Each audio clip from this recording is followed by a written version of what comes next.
Hey everybody, welcome to another episode of In the Valley podcast. I'm here today with proud owner Edgar at AZ Thread. What's up, brother? How are you? What's up, man? Thank you for having me, bro. Of It's an course, honor to bro. be Of here. course.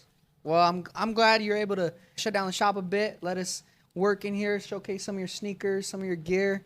But if I'm being honest, man, you told me a little bit about yourself before we got on here, but let's dive into that. So everybody knows you as Edgar AZ Thread. But take me back to before Edgar AZ Thread. Like, I'm talking middle school, high school, like how you came up, everything, bro. Let's start from the beginning. Middle school Edgar and high school Edgar was a hooper. You know what I mean? I started out playing basketball, from 8th grade to freshman year, was trying to get on varsity. As soon as I always had that drive to want to be better and whatnot. And I went to a brand new school, Cyril Linda, and we had a JV team at the first year. Okay. Won 16 games. And then the sophomore year, ended up, because it was a brand new school, I ended up making the varsity team, and we made the Elite Eight 2 out of the 3 years. Very small team, but we were very active and stuff like that. Okay. Really. So you're from Phoenix then? I'm actually born in Chihuahua. Okay. But I moved over here in '96 when I was a year old, and I've been on the west side ever since. Okay, cool. So young Edgar, Hooper.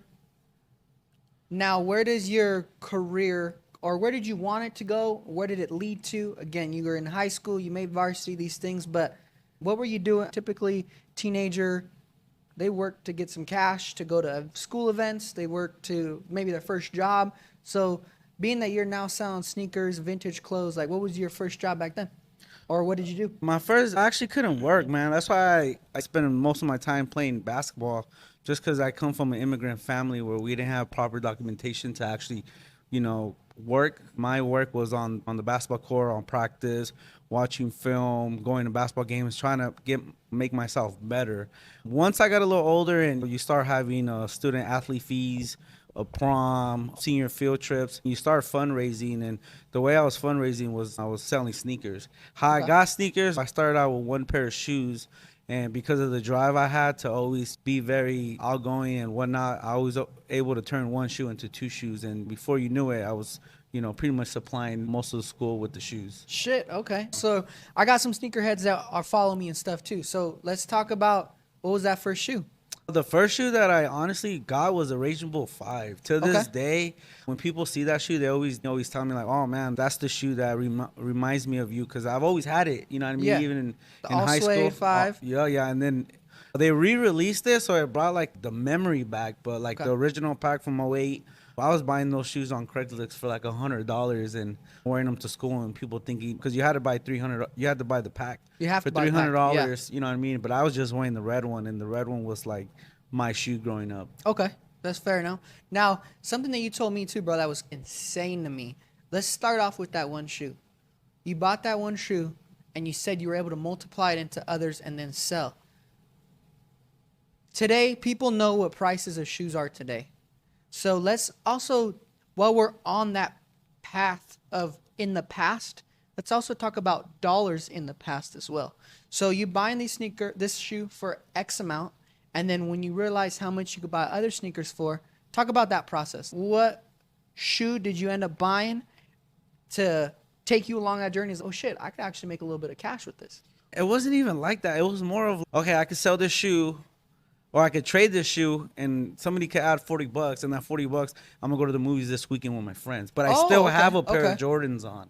So it looked like I had a range variety of shoes, not knowing I only had 4 or 5 pairs. Thinking I had all of them, but in reality, I was flipping them inside out. You know what I mean? Getting new ones all the time. But on top of that, getting that $20, $40 off of each shoe that, All right, man.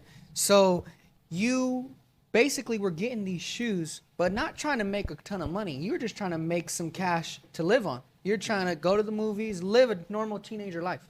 Yep. Okay.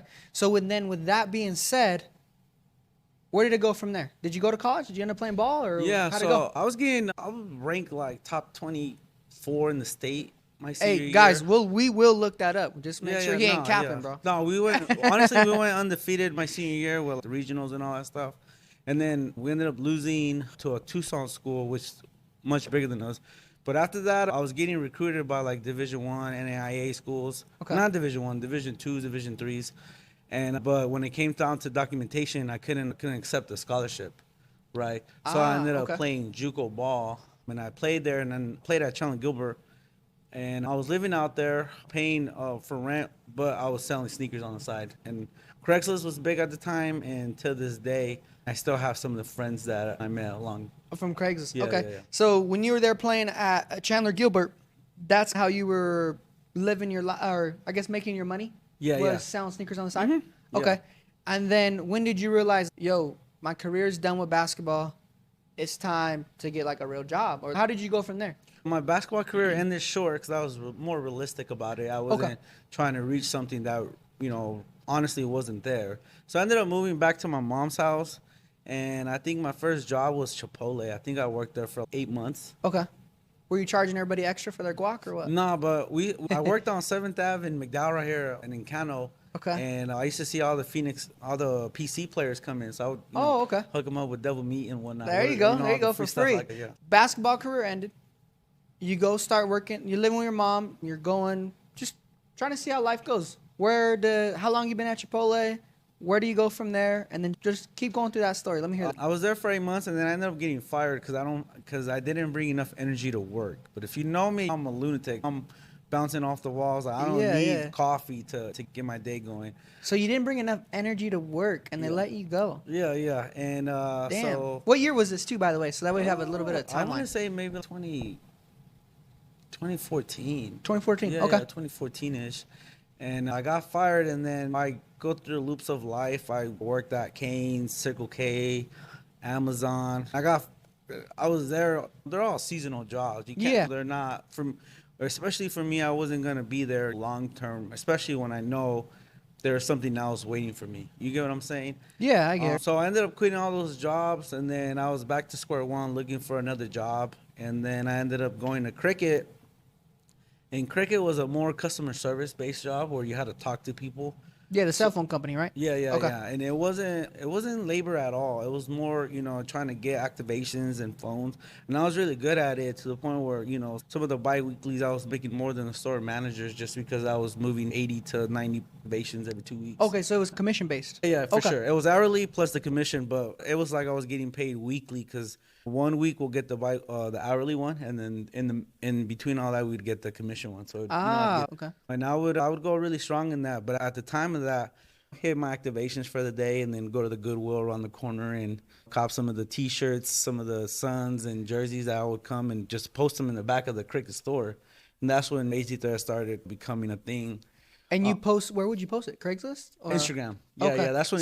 That's where you started your business, was AZ Thread, but just online. Yeah, and it was so I went from starting selling sneakers, and then the sneakers went up, and then I stopped selling sneakers, and then it went to clothes when I was working a real job, and just so I wouldn't invest so much. Yeah, yeah. What's crazy to me though, bro, is no matter we go through your story, and every single time you tend to go back to clothes or to sneakers. Is it truly, what's the reason? Because you love it? Because you thought, I don't know, like maybe it's just something that was in your era at the time? What made you always want to keep going back? I think it's because I had an older brother, and my older brother was always into the hip hop, the skating, basketball. So I went from like Jordan, Allen Iverson, Vince Carter, Kobe, and then it went to P-Rod, Eric Costin, the skating. Yep. And then music-wise, it was like Pharrell, and then I don't know if you remember T.I. with the plaid shorts and the white Air Forces, or the LRG. So it's just my older brother's influence on me that has always kept me like, oh, I got to be fresher. I got to look good to feel good. You know what I mean? So it was always that. On top of that, we weren't really raised with a lot of stuff. So the little bit that we did have, we just made it look a lot bigger than it is. You know what I mean? That's why it's like I like wearing the super loud shirts. Like they're thrifted shirts, but walking, if I'm at a strip mall or I'm out, somebody was gonna compliment me on my shirt, not knowing it's a shirt that somebody picked at the bins for not even $1. Okay. No, that makes sense. You're trying to make it on what you had. Yeah. You're saying you don't have a lot, but that also doesn't mean you gotta dress like a bum either. You're trying to make it still get that rotation in with the limited amount of funds and still make yourself look fly. Yep. I get it. That makes sense. So you're working at Cricket. The commissions are coming in good. Then what? Did you get fired there or did you quit? No. So I ended up selling stolen property, right? Oh, So shit. that's when. Let's hear a little bit more about that, though. So So how'd it go? AZ Thread started getting more inventory. I started thrifting, started going to Okay. Buffalo Exchanges, started buying stuff off of people on OfferUp, Craigslist, and throwing that on my page. And at the time, I got caught selling some stolen property, and they pinned it on me. And I sat down for 2 months, went through the whole trial process, ended up throwing it away, and you So know what I mean. the case got dismissed. Yeah, and Okay. it was crazy because I felt like every time I was trying to do something, everything kept stopping me. It Okay. wasn't like a clear pathway of, oh, here 6 years later, and here you are still. No, it's always been obstacles, and it's always been an uphill battle. One thing I've always learned is it's always going to work itself out. Okay. That's the life of an entrepreneur. Deep down, you're an entrepreneur at heart, bro. So everybody assumes that the entrepreneurial lifestyle is just easy breezy. And the reason why they think that is because they only see us where we are today. And that's the success of what we have. But they don't see the work behind it or also maybe the struggle behind it either. That case gets dismissed. I'd imagine you probably either got fired from cricket or Yeah, I lost my job, and I Okay. tried to go back for it, and they're like, nah, no, we're not having it. Okay, that's Yeah. fair enough. Once that happens, something too, you like hit it away a little bit, but some people think like on that charge, like you get to go in, yes, they give you your charge, you get to go home on bail and everything. That No. wasn't the case for you. No, I'm an immigrant, so even at that time, I didn't have proper documentation, so I had an immigration hold. So Okay. I had to forcibly sit down for 2 months, and Wow. I think I got picked up December 15, and I spent Christmas, I spent my 21st birthday in there, and then I got out, I think Valentine's of February. So yeah, like 2 months. Wow. How Yeah. was that? How was that? Was it crazy in Yeah, there? it's Was crazy. it a different Yeah, time? I And don't. again, we don't have to talk about it. We don't want if you want Yeah, to. I don't wish jail upon my worst enemy, man. Like I Okay. don't. Yeah, not Okay. for me. No, no, that's fair. That's fair, man. It's just crazy because I think a lot of people, too. I wanted to highlight that because people may think, oh, it's just a small crime. Like it would have been fine. He could still do whatever he wants to do, but that's coming from somebody that has the proper documentation. Yeah. So being that wasn't the case here, it was a little bit more of a struggle. Yeah. So with that being said, when you did come out and they dismissed the case, Cricket's not hiring you back. What's the move? When I got out, I was not afraid, but just didn't want to get in trouble because you Okay. know what I mean. Because it's dismissed. It's not, you know what I mean. It's not like it's taken away. It still pops up. You know what I mean. So my first action when I came out was like I need to get rid of all my stuff. You know what I mean. So I liquidated all my inventory, all the shoes that I had, all the clothing, and I was Just like, sold it all. yeah, I was just like, I'm out the game. You know what I mean? There's been so many obstacles that it's fine, you win. You know what I mean? Let me go get a day job. And I ended up working 2 jobs right after, working at IHOP and then working at Alhambra as a custodian. And the only times I had off, I worked Monday through Friday at the school and then weekends. And then the only time I really had off was like Sunday and Saturday when I would get off IHOP. So you know what I Okay. mean? So you have the little 8 to 10 hour break and then back to the whole week of grinding. Yeah, okay. So you're working 2 jobs, and obviously you're just trying to keep your head clean, nose Yeah. clean. You're like, you know what, this was too risky. I'm gonna go ahead and come here. But what was crazy about the story, and I know a little bit about it because you told me a little bit about it before, but how long did you last at those 2 or 3 jobs where you were like, that you came up to that mindset of, you told me, I realized where I want to be in life, and if I kept doing what I wanted, if I kept doing what I was doing, I was gonna kill myself doing that. So keep going like that, and Yeah. and I'm not saying like physically kill yourself, but just mentally, like you couldn't last doing 2 to 3 jobs at a time. Yeah, I kept getting home and just like feeling whack. I just, don't get me wrong, like I don't think any job is degrading. You know what I mean? You're out there paying your bills and whatnot, but you know what I mean? I just didn't feel myself serving somebody else. Okay. You know what I mean? Didn't feel like you were your max potential. Yeah, you know what I mean? And knowing myself, I always got through things, whether it's basketball, making the varsity team, or playing junior college basketball, just little things like that. Like I've always told myself, like, yeah, it may be a lot little to a lot of people, but man, like I'm not supposed to be here today. If Okay. that makes any sense. No, it does. It does. And then I want to say maybe 2-3 months, I got my inventory back up, and then we opened AZ Thread in Glendale. Shit. So you came to that realization, done with IHOP, Yeah. all that, and you just went all force again, and this time you actually opened up a shop. Yeah, yeah, Okay. and it was crazy because it was always like I always wanted to be in the West Valley, and I had a friend that found the location, and he found it on the Facebook Marketplace, and it was Oh like shit! Okay. $700 a month, and we ended up talking it down to $600. Worked down like, all right, we could do it. $600 a month don't seem that bad. You know what I mean? Yeah, yeah. Like I could work. Worst case scenario, I could work a side job and pay for that, and we'll roll. Do it on the side and see how it goes. Yeah. All right. And at this time too, are you living with your mom still? Yeah, I am. Okay, Yeah. good. I want to highlight that too because a lot of people, especially like our age and younger 20s, they're like, the world makes them think that you got to go out, get a job, go get your apartment, go be on your own. But I think that's something that I love to highlight because you were able to take these risks because of the fact that you were still living with your parents. Yeah. And that's something that I don't think is preached a lot right now. No, it's not. You know what I mean? Like my parents are tight. Okay. My dad actually built 2 rooms in the back of my mom's crib. So we had a 3-bedroom house and it turned into a 5-bedroom. But the rooms in the back were humongous. You know what I mean? Okay. So that's where I'll store all my inventory. If you go back our Instagram page, you can see all the posts we did on a regular wall, and that's on my mom's crib. Okay. Yeah, yeah. See, that's dope. Yeah. See, that's what I'm saying. That's just not top. My parents told me the same thing. They're like, hey, you could stay here up until you get married.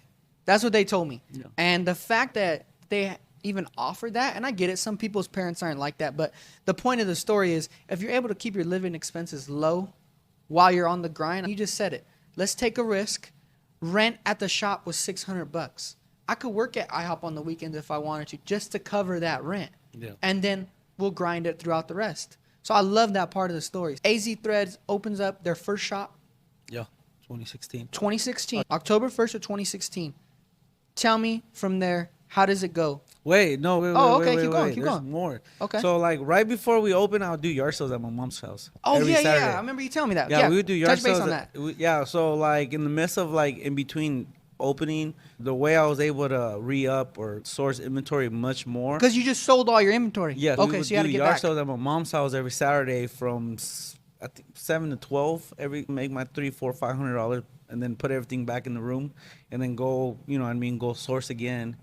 And it was crazy because once we found the location, we had spent all of our money. So we had to do a pop-up a week before the grand opening just to pay for rent on the 1st because we opened October 1st. And these pictures they're all on our social media. We post them all the time. We post them like, oh, do you guys remember this? And a lot of people just think it's a big pop-up. Don't know that we had no money. We did a yard sale outside the shop while my dad was in there putting windows up and putting the lights in, The signs, you getting know the what store I mean? ready. And while my dad was in there, we were outside grinding. So it was, man, it feels so much like a swap meet story. You know what I mean? And but yeah, we threw a yard sale right before we opened, and then the grand opening, we had maybe about 100 people lined up.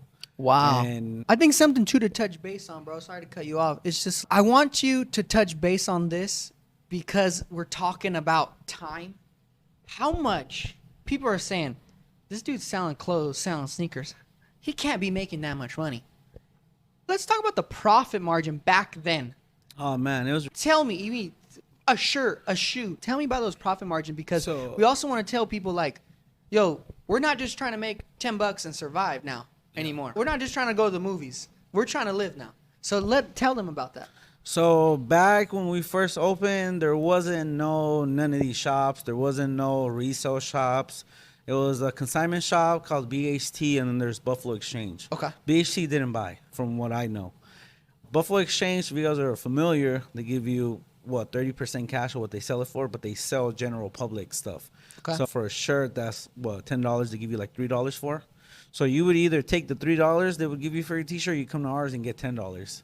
You know what I mean? So we were buying stuff remotely super cheap, Okay. but at the same time, we knew what it was, so we could sell Jordan jerseys for $100 when we paid $20 for them. You know what I Wow. mean? And then Wow. even the shoes, that's when Yeezy was at the top of the game. You know what I mean? So was he still with Nike or did he No, just that go was to Adidas. So that's Okay. when the Pirate Blacks, the Turtle Doves were all $1,500. Yes, my favorites. At that time, when Yeezys are $1,500, it's a dream to have a pair of V1s. Hell yeah. So all the Jordans were cheap. So we were getting Yeezys and trading them for 10, 15 pairs of Jordans. Smart. You know what I There mean? you go. And because we were always Nike heads, we were always Jordans. Yeah, we had Yeezys and we sold Yeezys and we wore it and we went to the St. Paulo tour and all that Yeah, stuff. and it was hype at the time too. Yeah. That shit's mad hype. But for us, it was always Nike Air. You know what I Okay. mean? So we were trading Concords, Bread 4s for NMDs. And then we all know what NMDs and Ultra Boosts are like now. But the Bread 4, the Concord, to this day, they re-retro them and they still sell out. For So, sure. And that's the thing too. People see sneaker prices today and they're like, shit, who's paying $500-600 for a shoe? In today's world, what? We're looking to break even on a profit of maybe $50 to $100. But back then, I mean, we're talking, I remember when I was standing in line buying my retros down in Denver. I'm from Denver, so we'd be at Aurora Mall, Southwest Plaza Mall. We're standing in line, me and my pops. The most expensive sneaker I paid was like $190, $200, and that was like, god damn, for a shoe. So talk about the price that you're getting your shoes too versus what they're getting now. Like not now, but like a little bit of profit margin compared to what it is today. Yeah, so no, it was you're kinda, making 5x on the shirts, on the jerseys, on the vintage. You're killing it on that side. So the shoes was a little different. You Okay. know what I mean? Because they weren't going for much, but we're getting them a lot cheaper. So we're getting Bread 1s for $180, selling them at $250, $260. Okay. And we were getting like Pure Money 4s for $100 and selling them for $150. Those are all shoes that are $700 now. Yeah. Metallic 5s, $600. Easy. Selling them for $100, $120. You know what I mean? Just because these are shoes that are hitting at the outlet, but people are bringing them in, selling them to us cheap because, you know what I mean, they got their military or the extra 40 off, so they're getting them super cheap. So they're bringing them in and we're selling them cheaper. So we just accumulate, I think by 2019, we got maybe 4,200 pairs of shoes. 4,200 pairs Yeah. of shoes. So, and it's all shadows, royals, homages, turbo greens, top 3s, Bread 1s. It's the amount of inventory we have is ridiculous. Okay. You know what I mean? Okay. And when you're getting these too, AZ Thread is taking off, I'd imagine. It's starting to grind up. Is it slowly going? Explain to me how that process goes. Your inventory is getting up there, able to build it up. How does it go? Well, overhead still was pretty cheap. Okay. And at that time, rent, we moved from Glendale to 17th Street, and rent was like $1,200. Okay. And at the time, I was in the shop 5-6 days out the week. So it's still grinding. My little brother's going to PC, working part-time. Have a couple of homies working. And then right before you know it, the Jordan documentary came out. You know Tell what I me mean? about that. My guess is every freaking Jordan skyrocketed. Yeah, so like the shoes that we're walking in the store and picking up for retail were $600, $500, $400, $350 across the board, to the point where it was just very lucrative for us. And to this day, we're still eating off that money. You know, what I mean? It's the Wow. same money that. You stocked up 4,200 pairs. Yeah. So- We still pulling in shoes from mama's house, my house, our little Holy stores. Yeah, we shit. still have a good amount of shoes. If like we post pictures. I post pictures on my personal Instagram when I'm on my mom's house, and they're everywhere. Yeah. And stuff like that. Is that still how it is today? You still got mad inventory over there? Yeah, my mom's in her storage unit. Yeah, now at the house, not really, because I try to get away from, you know what I mean, all the colorful stuff, because I see it every day, Okay. and I want to Yeah. go home and have a different mentality. But yeah, you know what I mean, we still have a couple pairs. Okay, cool. You moved over to 17th Street. We're sitting here in Central and Camelback. Mm-hmm. You have 2 locations. Yes, they're back to back, but where did it take off from when you moved to 17th Street, and what made you come out this way? What was your dream? You told me why you wanted to be out this way. So from Glendale, it was more of a West Side thing. It was Okay. more of let me do it in my backyard so I know it's going to work out. Okay. Us moving to 17th Street in McDowell was more of let's be centralized. Let's get some East Valley customers. Let's grow it up. Let's grow it a little bit. Let's make it a little bit more commercial. Not so much little shop. You know Yeah, what I not mean? just so much small like hood, just trying it. Yeah. You want to be a little bit more up there, try to attract a different clientele too. Yeah. You know, we moved over there with the intentions of growing the business, and at work we were cornered by the 51 and the I-10, and then you had all the other restaurants like Taco Chihuahuas was right there. Yeah. And whatnot. I tried to put myself in something that wasn't normal for us, and it worked out. You're going down from 17th Street. You got 40. You stocked up all your pairs because we missed that part of going to the garage sale. You got 4,200 sneakers lined up. You got your inventory coming up. Now, what made you go from 17th Street to where you are today with the 2 stores on Central and Camelback? Just growing up, having a big brother, because we used to skate, Okay. So we would jump on the Valley Metro and just ride all the way central, and then just skate up from Van Buren all the way up, hit the Lightberry, and then end up at Cowtown Skateboards. Okay. Hit the little Dairy Queen and skate the little two-stair right here at Brophy. And it's just always been part of like my childhood. And having our parents to drive us over here during Christmas to get new decks, you know what I mean? So it was just like, oh man, let me put it next to Cowtown. It's been there forever, and will be another store that's gonna be here forever as well. Okay. You just said that you're going to be here forever. Looking at, because we're now present day into our story. So, AZ Thread, you're on Central and Thomas, or Central and Countback, I'm sorry. Where is it go from here? You're going to be here forever. Yeah. Is there plans to open another store? Is there plans to, I don't know, maybe do your own line? Like where do you see AZ Thread going? Right now, it's on cruise control. It's just getting back to square one. Obviously, the markets have dipped on vintage sneakers and streetwear, so it's just regrouping, figuring out which direction we want to go to, and just applying it to our everyday work day. We're not going anywhere anytime soon. Okay. We plan to open more shops in the future on different locations, primarily the west side, just because that's like our bread and butter. But yeah, just going through our normal work day and figuring it out, getting more inventory in, and growing our inventory to back where it was before. And Okay. we'll see where it goes from there. Especially because profit margins on things have changed. So it's time that even though you're in the same game, it's learning a new game now with prices, seeing the demands of what, I mean, kids like us when we were kids wanted different stuff than what they want today. So I feel like it's also staying ahead of the trends too. Like Yeah. knowing what's in, what's not in too.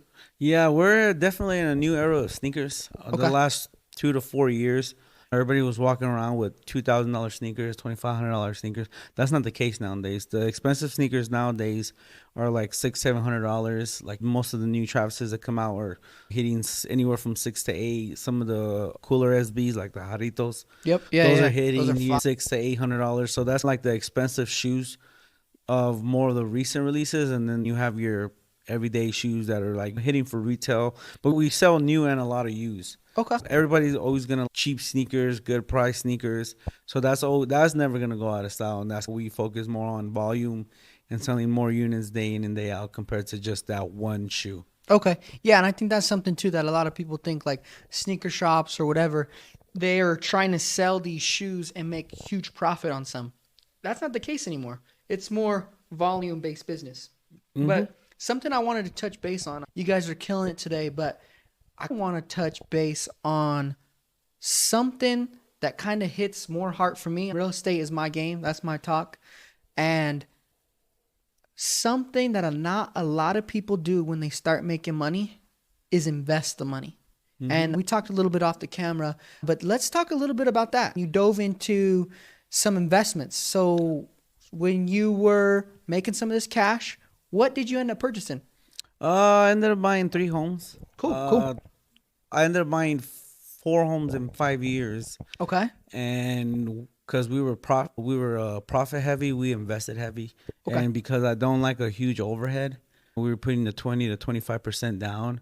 So our mortgage payments are a lot cheaper than standard rates now, because right now they're ridiculous. Mm-hmm. But yeah, just putting that money away, and we're gonna be good today, tomorrow. We're trying to figure out what we're gonna do down the road. Yeah, and I think that's something to hit on, bro, because you purchased these homes when pre-COVID, right? Yeah. Okay, so we're talking you got low rates, you bought them at a low price, and you put 20 to 25% down. So you're looking like killer right now as far as equity-wise, as far as where you are principal-wise into these properties. So what's different is you didn't just put them up for rent. You went and did group home style. So tell us what made you purchase homes, and then B, what made you go into that route of renting versus just renting to a normal family? I have friends that are in that kind of industry, and Okay. they put me on game. I've tried to hang out with friends that we could bounce ideas off each other, and he was just telling me like, hey man, it'd be a good idea to put this away here and use that as investment and see where it lands 5, 10, 15, 20 years from now and see how it goes. And we did our first house in 2018, and slowly still working on my portfolio, but definitely going in the right direction of a different kind of way of making money and just trying to provide myself a better life for me and my family and stuff. Okay. No, that's fair, man. And I think that's just so fun to hit on because not a lot of people our age or anybody that tends to make money, they don't think about that future aspect. So the fact that you're putting money there, you're, like you said it, you're going to be good today, tomorrow, and the next. So number one, I appreciate you taking the time out here, out of your day to host the podcast, showcase your show. And just for those people that don't know, this podcast took a lot longer than expected because Edgar here stops just to help the customers. It's just a crazy grind out here, bro. And the fact that you're motivating me because the fact that a lot of people, when they hit that success mark, they hit it in that cruise control. But you're still grinding as if it was day one. Yeah. I just love that about you, bro. So again, I appreciate you. I appreciate your time. And again, everybody, if you guys are out here in the valley, maybe you live here, you decide to come visit here, whatever the case may be, don't forget to check out AZ Thread and link up with your boy Edgar. All right, brother. Appreciate you.